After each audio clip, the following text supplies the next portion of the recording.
Ready start. भाइयों व बहनों, धनादि जड़ वस्तुएं हमारी हैं और हमारे लिए आवश्यक हैं। यह भाव मनुष्य को मन से ही उठा लेना चाहिए।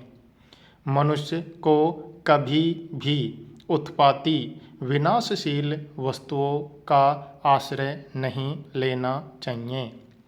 उत्पाती विनाशशील वस्तुओं का आश्रय लेना, उनकी अधीनता स्वीकार करना, योग मार्ग, ज्ञान मार्ग और भक्ति मार्ग तीनों ही मार्गों में महान बाधा है। उत्पाती विनाशशील वस्तुओं को प्राप्त करके अपने बड़प्पन का अनुभव करना ही उनके अधीन होना है। सद्गुण सदाचार सत्य है और दुर्गुण दुराचार असत्य है। असत्य की तो सत्ता नहीं होती और सत्य का भी कभी अभाव नहीं होता। उत्पाती विनाशशील असत्य का संग करने के कारण ही सत्य प्रकट नहीं होता। अस्वाभाविक दुर्गुण दुराचार का त्याग कर दें तो सद्गुण सदाचार स्वतः सिद्ध है। जड़ वस्तुएं बदलती और आती जाती हैं, जबकि आत्मा कभी नहीं बदलती और सदैव ज्यों की त्यों रहती है।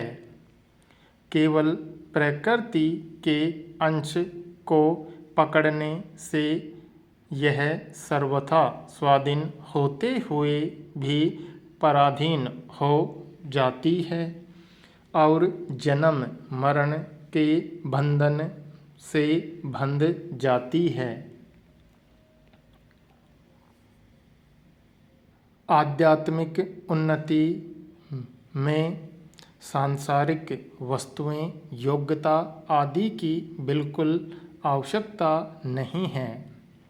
जड़ता से संबंध विच्छेद करने पर ही चिन्मयता की प्राप्ति होती है।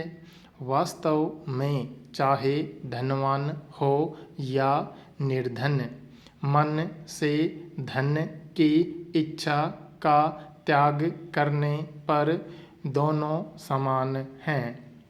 मनुष्य शरीर मिलने के बाद मनुष्य सांसारिक पदार्थों से निराश हो सकता है, क्योंकि संसार की कोई भी वस्तुएं किसी को बराबर मात्रा में और पूर्ण रूप से नहीं मिलती, परंतु सर्वत्र परिपूर्ण परमात्मा तत्व सभी को समान रूप से और पूरे के पूरे मिलते हैं। इसलिए परमात्मा तत्व की प्राप्ति से निराश होने का कोई स्थान नहीं है। मनुष्य शरीर मिल गया तो परमात्मा तत्व की प्राप्ति का अधिकार भी मिल गया। संसार को अपना मानते ही मनुष्य फंस जाता है और तरह तरह के दुख भोगता है। मनुष्य को चाहिए कि शरीर को संसार की सेवा में अर्पण कर दे और स्वयं को परमात्मा को अर्पण कर दे। अपने लिए कुछ करना है ही नहीं और अपने लिए कोई वस्तु है ही नहीं, ऐसा अनुभव होते ही संसार संबंध विच्छेद हो जाता है। यही कर्मयोग है। संसार की किसी भी वस्तु से मनुष्य का संबंध नहीं है। समय होते ही वह यहाँ से चल देता है। एक दिन सब वस्तुओं को ज्यों का त्यों छोड़कर जाना पड़ेगा। सबकी सब वस्तुएं यहीं पड़ी रह जाएंगी, यह शरीर भी यहीं रह जाएगा।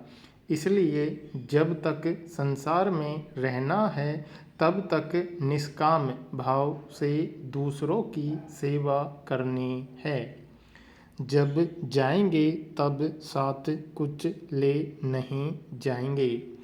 मनुष्य को चाहिए कि वह अपने लक्ष्य का निर्णय कर ले और लक्ष्य वह रहे जिसकी प्राप्ति के बाद कुछ भी करना, जानना और पाना शेष न रहे। इसी को भगवान प्राप्ति कहते हैं। मनुष्य को दृढ़तापूर्वक यह मान लेना चाहिए कि ये उत्पन्न और नष्ट होने वाली वस्तुएं मेरी नहीं हैं।